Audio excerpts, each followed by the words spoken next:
E-governance is very important aspect, mainly after 1990s, when liberalization, privatization, globalization happened in economic sector of India. Information communication technology also intruded into India.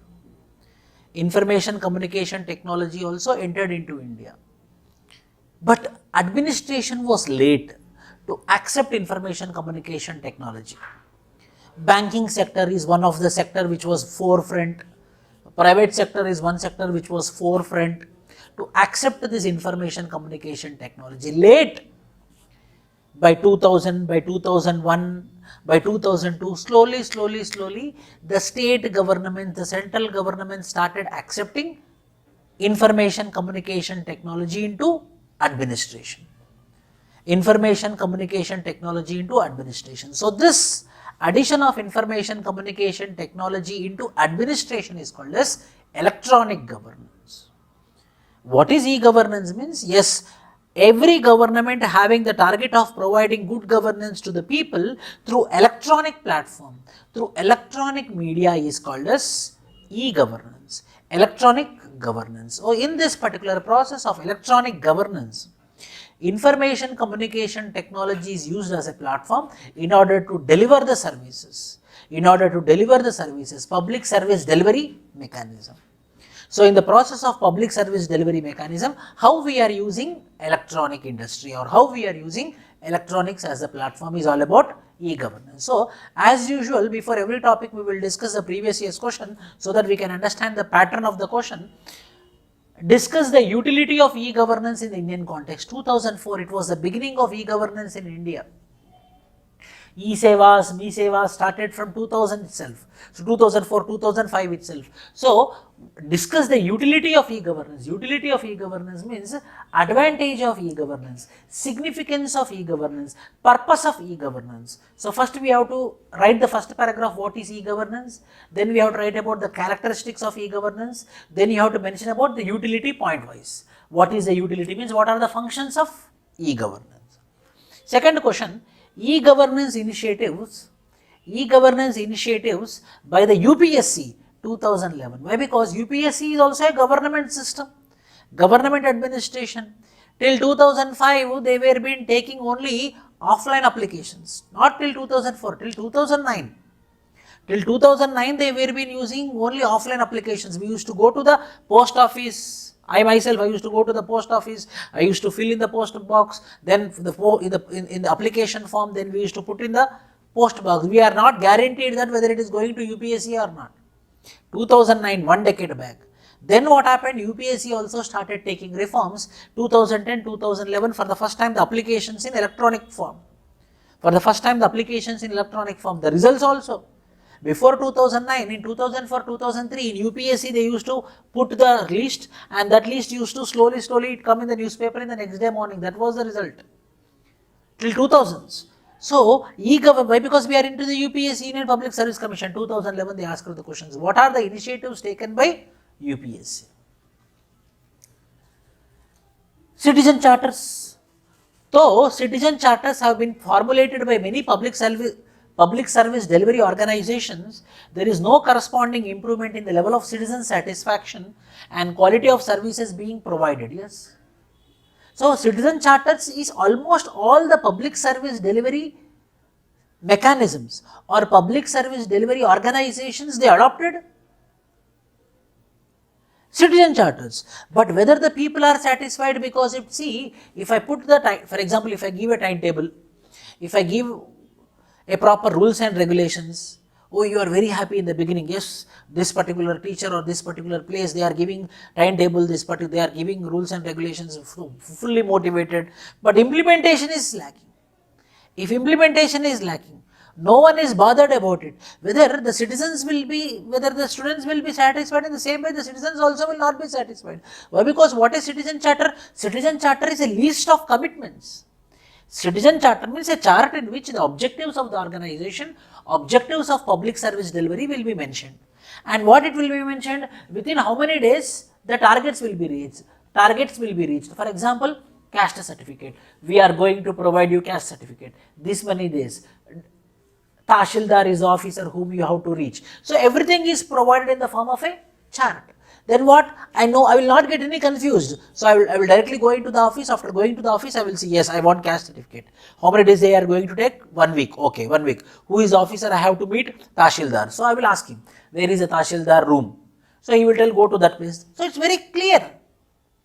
It's very clear, and I will go in that only. What are the certificates required? If you have these all certificates, you can apply. Everything, I no need to have any interaction. Acha, ration card, okay, caste certificate, okay, my 10th class certificate. So everything I will take and I will go near the Tahsildar and I will submit to him. He cannot reject also. Why? Because you mentioned a board there, you mentioned a chart there, in which these are all documents were being mentioned. I gave all the documents. Then why you are stopping me, or why you are asking money from me? So certainty will be there because of citizen charter. But what is the question is about in 2013? The question is about the citizen satisfaction is not there. Why? Because implementation flaw. Why? Because everything is there, but Tahsildar is not there in the office. Everything is there, but Tahsildar is telling that go and give in the desk, in the first desk. Then why it is mentioned means you want whatever you want, you can do. We are government people. Antipathy. No compassionate towards the citizens. That is a common tendency among the government officers. So, citizens' dissatisfaction. That was the question which was being asked. If you remember in 2013-2014, a huge movement happened. A huge movement happened with respect to Anna Hazare and Arvind Kejriwal also part of it. So, in 2013, the question was being asked about it. A national Lokpal, however strong it may be, cannot resolve the problems of immorality in public affairs. Why? Because how much rigid you make, how much systems you make if I am bad, how much rules and regulations, how much citizen charters you make, how many objectives you make, how many target you make, but the individual is immoral. If the individual is unethical, then obviously public service delivery will be happening accurately or not? No. Why? Because there is absence of ethics in the individual. So, it is not about the Lokpal, it is not about the Lokayukta, it is not about citizen charter, it is not about the e-governance, it is about ethics in the officers. That is the reason in 2013, what is the question paper which is innovated? Ethics question paper. Why? Because they understood how many you do, whatever you do in governance, how many reforms you do in the governance, the people will be dissatisfied. Why? Because the person who is going to deliver is immoral. The person who is going to deliver is unethical on that line. So, everything is linked. In the light of Sachem scandal 2009, I mentioned here. Since Sachem scandal 2009, discuss the changes brought in the governance, corporate governance to ensure transparency and accountability. Tomorrow we will be discussing about corporate governance also, rights based issues extra, apart from your timetable, and corporate governance, both we will be discussing. Corporates, see, the issue happened in 2000, but the question asked in 2015, why sir? Why? Because companies law got enacted in 2013 and got implemented from 2014, because of which they asked in 2015. So, 2014 it was expected, but they asked in 2015. Current affairs will be in 2-3 years, will be also current affairs. Effectiveness of the government system at various levels and people's participation in the governance system are interdependent. Discuss their relationship in the context of India. Means, if you want to provide the governance, one of the major mechanism according to this question is participation of the people, social audit. E-governance, not only about utilization of the power of new technology. What is a new technology? Information communication technology. E-governance is not only about using the power of new technology, but also much about critical importance of use value of information. Means that information whether used by the people or not. That information whether used by the people or not, use value of information means that information is used or not by the people. Means, for example, I want to apply for Asara pensions. I am a senior citizen, uneducated, old senior citizen, but government fixed that if anyone want to get Asara pension for old age, it's called as Asara pension in some state governments. So, I applied, but they rejected. They told that no, physical copy will not be accepted. Go and apply in the electronic media. Go and apply in the electronic platform, through electronic platform. But I am uneducated, I am an old man, I don't know how to Apply through eSeva. Don't know how to apply through MeSeva. I don't know how to apply through website. So, it is not only about the e-governance reform, it is also about use value of information, whether everyone is using it or not. Why? Because there is absence of what? Digital literacy. 2018 question, digital literacy. If people were been not digitally literate, what would happen in COVID times, tell me? If thanks to e-governance, thanks to information communication technology, thanks to the steps taken by the government of India in order to promote information communication technology, if not, in COVID times, the total country would be closed. Every house would be closed. What is happening outside the house, no one used to know. But now, because of the information communication technology, we know, staying at our house, we are getting education through online, or we are knowing what is happening in our relatives' home, everything. So, information communication technology is not about only the technology, it's also about use of information, how we are using the information. So, in this context, e-governance is very important aspect for your mains point of view. Compulsory, every year one question is coming from e-governance. What is e-governance? E-governance is nothing but, as I told you, application of information communication technology in the government affairs. In the public affairs is called as e-governance. Now we see, earlier, if you want to know UPSC release the notification or not, just sit at your home, enter some alphabets in your mobile phone or in your laptop or in your computer, finish. You know what is the update of UPSC, when the notification is going to come, whether notification arrived or not. According to World Bank, e-governance refers to the use by government agencies of information technologies such as wide area networks, the internet and mobile computing that have the ability to transform relations with citizens, business and other arms of government. So, everywhere when we are using information communication technology, mainly with respect to administration, mainly with respect to government, is called as e-governance. Mainly we have to use at the level of public service delivery. Public service delivery, yes. Caste certificate is a public service delivery, birth certificate is a public service delivery, applying for pensions is a public service delivery. Now everything is through online medium.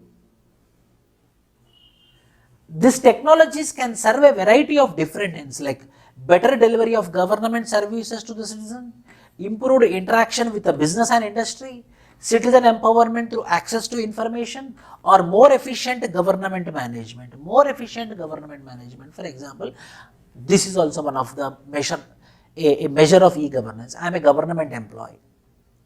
I want house rent allowance. Every month the government should pay me house rent allowance. So, now how the house rent allowance will be sanctioned in government offices, there will be a portal will be created for all the employees. If you become an IAS officer also, a portal will be created for you also.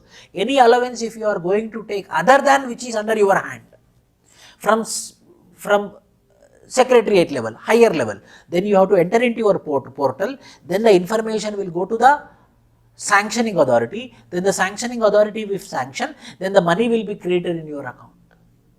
So, mainly reducing people to people contact. Once upon a time, how the system was been there, when the officer used to submit for house rent allowance manually, the sanctioning authority used to ask, you are taking house rent allowance, for me nothing, huh? Every month house rent allowance it is coming for you, I am only sanctioning. So what happened? When the people to people contact was been there, it might be the government employees also there is corruption. So not only the people service delivery, within the organization also. Yes, this is a common phenomenon. In banking sector, RTCs, any medical allowance, in hospitalization bills, the sanctioning authority, when manually they used to sanction, they used to take some percentage. But now everything is online. Everything is recorded. Everything is part of blockchain technology. Everything is printed. Everything is history now. E-governance, because of e-governance.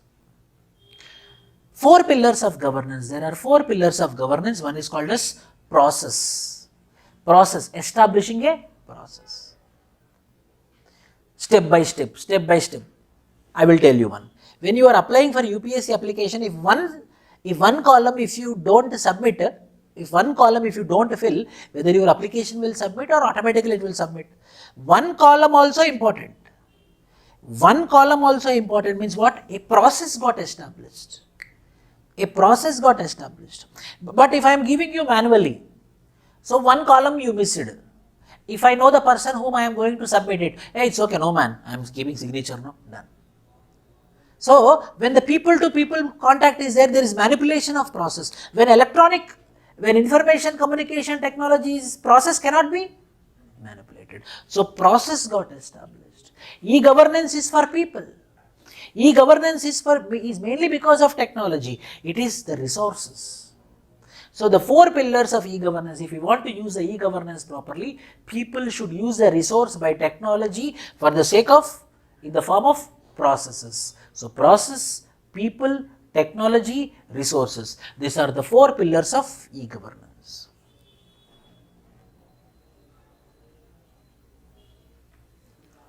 What will be the benefit of e-governance? I will come to that point. The resulting benefit can be less corruption, mainly less corruption. Why? Because see, people to people contact is less. When people to people contact is less, obviously the corruption will come down. Less corruption, increased transparency, greater convenience. I can sit at home and I can do it. Greater convenience, revenue growth will be there, cost reductions will be there. E-governance is method to transform the existing government and brings in smart governance. Simple, moral, accountable, responsible and transparent. So, smart form of governance can be ensured by e-governance. Smart, technology oriented, sitting at home, sukoon. M, moral. Why? Because people to people contact is less. If all the columns are filled, then only computer will accept it. Moral, accountable. Computer is not human being. So, computer doesn't care about you are IAS or you are a watchman. The computer will see in the same way. Accountable, responsible, all are there, computer will respond. If all applications are not, if all columns are not filled, then I will not respond. Responsible, transparent, very clear. Why? Because it is going to be the history, the record is going to stay forever. Transparent. So, the e-governance is going to ensure smarter form of governance. Simple, moral, accountable, responsive and transparent form of government. What is the benefits of e-governance? Yes, greater convenience, increased transparency, less corruption, revenue is growing like anything, cost reduction, the cost is reducing. Why? Because once upon a time I have to travel, bus charge, bus ticket, traveling from here and there, government office means compulsory we have to carry one tiffin box also, as if we are going to college or school, afternoon we have to eat, then only we can contact them. Now at home itself, greater convenience, cost reductions, benefits of e-governance. These are the benefits of e-governance. But there is a big negative is there. There is a big negative is there with respect to e-governance, rigidity. E-governance is rigid. For example, I am old man who want to apply for pension, as I told you early. But I don't know computer, I don't know how to apply. For 10 rupees, for 1 hour I have to pay 10 rupees. I don't have the potential to pay 10 rupees also.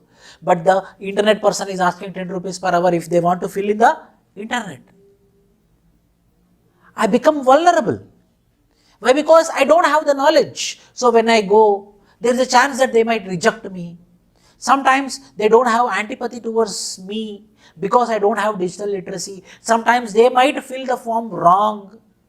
So, the rigidity what is happening means sometimes it is behaving anti-human. For example, some certificate I missed. I am an old man, some certificate I missed. I went to EssayFull, I went to electronic platform and that person is filling the form. One certificate is missing.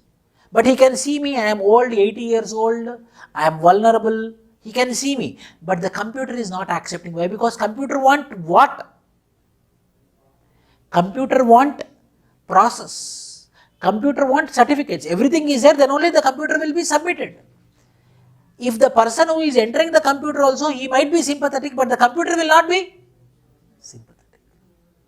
So sometimes the e-governance, not sometimes, most often the e-governance will be ruthless. For example, genuine, any person got COVID. UPSC application form is today is the last date. COVID, you cannot go out of the home. One certificate is there outside, when you are applying in online mode, it is asking that compulsory that certificate is required. For that, you have to go to the Tahsildar office and you have to bring. If I call UPSC members, they will tell that, see, everything is computer oriented. If it is manually, as you are telling your problem, we can understand. But it is now, everything is online. Human rights. Sometimes the e-governance is behaving inhuman. Too much rules oriented, too much rigid, too much process oriented. Yes or no? But the potential of e-governance is transparency, accountability, reduced corruption, expanded reach of governance, empowering people through information, improve interface with business and industry, interface, ease of doing business. If I want to apply for any approval, I can do through e-governance. Better service delivery to citizens, assuring in transparency and accountability, empowering people through information, improved efficiency within the governments, improve interface with business and industry. So these are the various goals of e-governance. But the negatives are there. But again, critically evaluate e-governance. What the negatives I told, like rigidity, stubborn, rule-oriented, process-oriented, knowledge-oriented, compulsory digital literacy is important. But however, the good is more when compared to negatives. There are 4 models of e-governance. एक का नाम है government to citizen, which is called as government to citizen, directly contacting the citizen, like what? E-Sevas, Me-Sevas, government to citizens. Now digitalization of land, digitalization of land paper, citizens to government. Government to government, state government to central government. Yes, there will be contact between the state government and central government, government to government.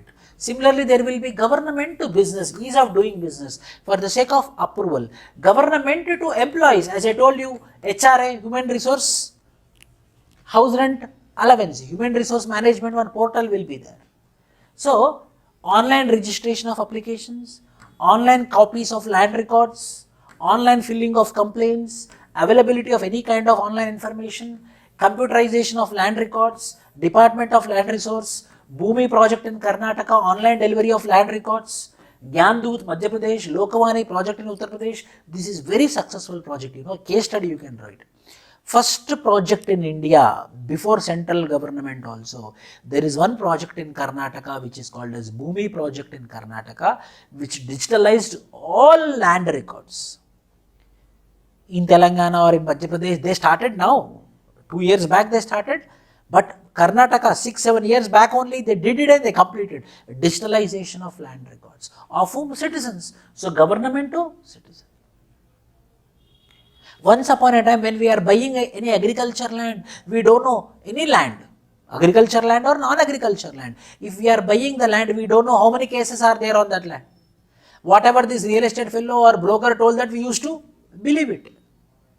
How many cases are there on this particular survey number? If I do registration, if any other person come and tell that this is my land, unnecessary litigation. Now what? If I know the survey number, if I open this website, if I enter the survey number, how many cases are there? How many cases are pending in the court case? The list will come out. Then no one can cheat me. That is the benefit of e-government. Government to citizens. Government to government. Government document exchange, which includes preparation, approval, distribution, storage of all government documents, is also done through e-governance. Like government office to another government office. Whether nowadays all the transactions are through mail or not. All the transactions are through mail. If I call them and if I tell, no, send me mail. Why? Because authenticity. Most of the finance and budget work are also done through e-governance.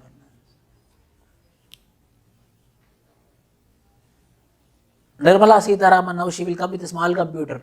Earlier she used to come with a suitcase, briefcase.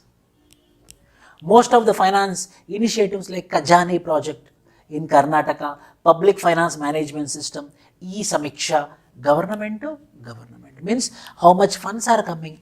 You know, this again Karnataka was very famous for e-governance initiatives. It is because of MS Krishna, not now Chief Minister. In 2000s, there is one Chief Minister called as MS Krishna who is very popular, who popularized information communication technology in Karnataka. Because of him only the Bangalore became the software capital of India. Khajane project in Karnataka. How much the state government funds are there, how much funds are released outside. Everything is transparent.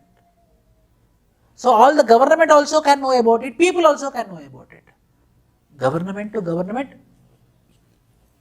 government to business, collection of taxes, environmental clearances, collection of taxes, environmental clearances, approvals, rejection, approval of patent, payment of all kinds of bills and penalties, sharing of all kinds of information, complaints or any kind of dissatisfaction can be expressed government to businessman. G to B. You know how the systems evolved. Once upon a time, when the crossing at the traffic lights, at the traffic crossing, if anyone crosses, when the red light is there, if anyone crosses, compulsory, if traffic police catches, then only there will be a punishment. If traffic police catches also, we can manage him, done.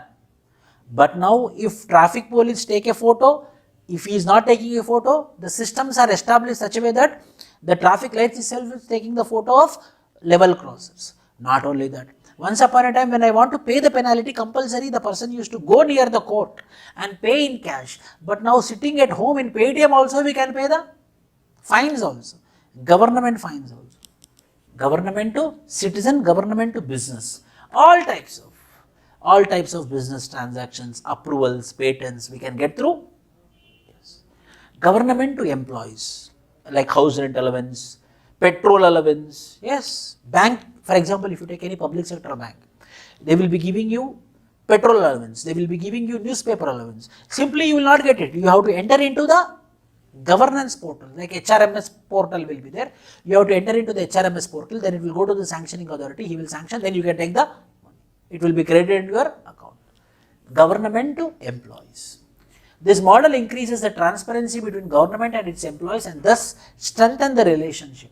Information can be shared by this model. Yes, you know, where the transparency will be there, there the trust will be there among the people. Where the transparency is there, then the relationship will be strong. E-governance is ensuring what? Transparency. So any government which is ensuring e-governance means people will have confidence in that government. The trust, the confidence, the strength can be built up by transparency, and that transparency can be guaranteed by e-governance. All kinds of data submission, attendance record, employee record from various government offices, employee can file complaints and dissatisfaction, rules and regulation information for employees can be shared, employees can check their payment and working record also.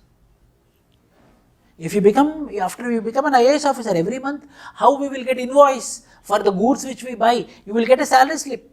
How much money got debited, how much money got credited, how much incentives you got, everything will be in a clear-cut model. That is called as government to employees.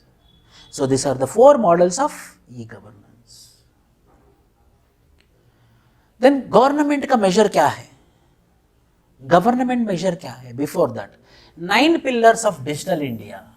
E-Kranti, National E-Governance Plan 2.0, 9 pillars. First, for e-governance, what we want a good good internet connectivity, broadband highways.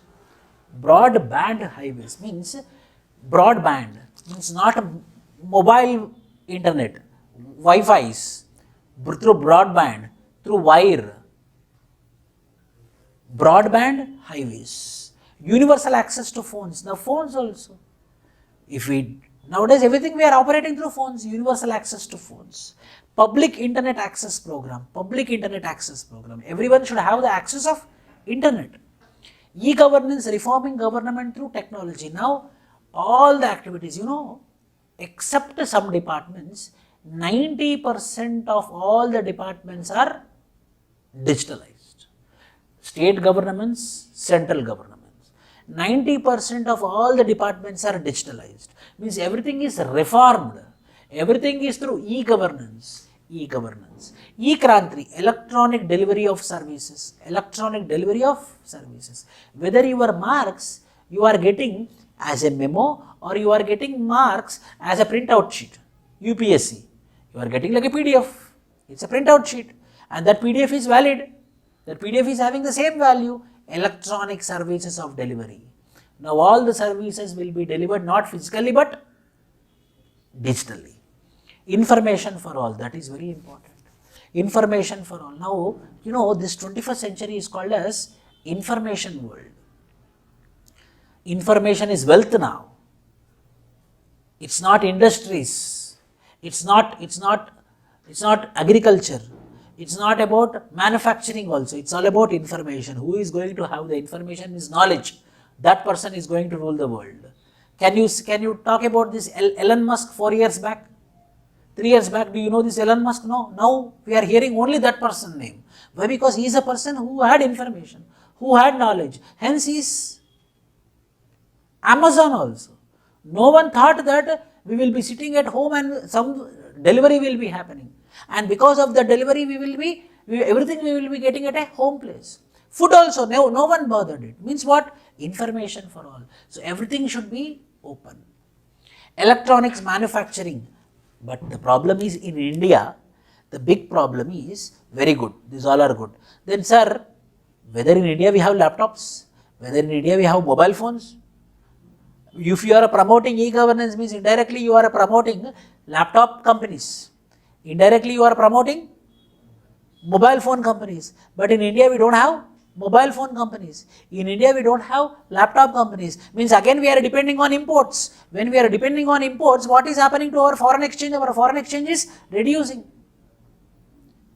Our balance of payment is reducing. Again we are becoming fiscal deficit. We are thrown into fiscal deficit. Why? Because imports are increasing.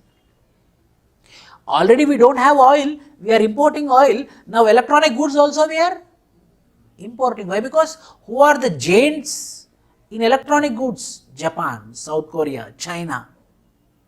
So if you promote e-governance, that means you are promoting those countries. If you are promoting e-governance, means you are promoting those countries. So when you bother about e-governance, you should also bother about the raw material. What is a raw material? Laptop is a raw material. What is a raw material? Mobile phone is a raw material. So we have to reduce what? Imports. Net zero import. When I want to do net zero import, what I have to do? I have to produce domestic manufacturing of electronic goods, domestic manufacturing of mobile equipments, domestic manufacturing of laptops should happen. So electronics manufacturing, target net zero. So I should not depend upon imports. I should not depend upon imports. I should produce, I should manufacture domestically. So this e-governance should also indirectly help in domestic manufacturing, should also help in creating market. For example, earlier laptop is not a good, that much good, demandable good. Mobile phone is not that much demandable good. Now everyone is having a phone. It's like a shirt. It's like a shirt. How without shirt I will not come outside. People are not coming outside without mobile phone. So that much basic need came, and this basic need you are going to depend on foreign countries. So domestic manufacturing also you have to bother about. Domestic manufacturing also you have to bother about. So target net zero imports. IT for jobs, yes. Can you think if information technology is not there, software jobs are not there, how much poverty would be there in India, how much hunger would be there in India, how much unemployment would be there in India, if only IT jobs are not there. IT jobs really revolutionized in India. Because of IT jobs, any country got benefited means first I will tell India got benefited. total middle class intelligentsia. The middle class intelligentsia, everyone settled in IT jobs. Means not a one individual, total family got livelihood. Huge. The robust growth of economy. India is emerging, everyone will tell economically, it's mainly because of software. Information technology. So people got jobs. When they got the jobs, they got money. When they got the money, the demand is there in the market. When the demand is there in the market, production started. There is a ripple effect. There is a ripple effect. So for all this ripple effect, what is the major reason is IT jobs, information technology. Before information technology also 900 post UPSC, now also 900 post UPSC. Where this middle class intelligentsia used to go if information technology is not there? Finally, early harvest programs. Early harvest programs means we have to make e-governance in such a way that people has to get the advantage of it. People has to go for early harvest. People has to learn from e-governance. So these are the 9 pillars of digital India. If these 9 are there, yes, it means the country is moving towards e-governance, the country is moving towards a positive development, the country is becoming smart country as per smart country, as per simple, moral, responsible, accountable and transparent. E-Kranti, the focus of the E-Kranti is to transform the e-governance services by expanding portfolio of mission mode projects in e-governance under various government departments, undertaking government process re-engineering, workflow automation, introducing latest technologies such as cloud and mobile platforms, focus on integration of service. E-Kranti, electronic delivery of service. Today we cannot vision, at least we can vision absence of British in India. Oh, if British didn't came to India, in this way the India would be. But we cannot think today without information technology. Not India, we cannot think world without information technology. And I believe personally, if information technology is not there, it is nothing but a primitive society. We used to be primitive in nature. Then for every governance we need to have recommendations. So recommendations क्या है? Recommendations of second IRC, number 1. Building a congenial environment means people should feel happy to contact through e-governance mechanism. When they will be happy to contact government through e-governance mechanism when there is digital literacy. See, you don't know digital literacy, and if I tell you apply, you send me only through mail, I don't know how to send mail, but you send me only mail, I will not come to college. That is the reason I will not come to institute. So, there is a requirement of congenial environment. How this can be created? Digital literacy. So, indirectly second IRCC, great. In 2006 only they recommended this. Is it not visionary people? There should be a congenial environment, and they envisaged within 20-30 years everything is going to be information communication technology. You government, if you are not going to promote digital literacy, the country will fail. But India took proper steps. We reached digital literacy up to some level. Business process re-engineering, there is a need for re-engineering. Earlier, for all the columns, star mark is to there. Now they understood star mark only for 2. What is the meaning of star mark? Compulsory we have to fill. Business process re-engineering means application form re-engineering. So make it simple. Don't make complex. When we are Googling something, when we want some answer, we sit for 10 minutes, we don't get answer, what we will do? We will close it. Similarly, when you are going to apply, when you are unable to apply and it's not user friendly, whether you will close it or not. So there is a need for business process. Capacity building, training, digital literacy, training need to be happened, developing technological solutions, monitoring and evaluation, public-private partnership. There is a need for public-private partnership. For example, the first online big project with respect to government, e-governance biggest project in India, first biggest project in India is Indian Railway Reservation System. Is it not robust? Have you, I think everyone had went to reservation counter. Old model cursor will be there.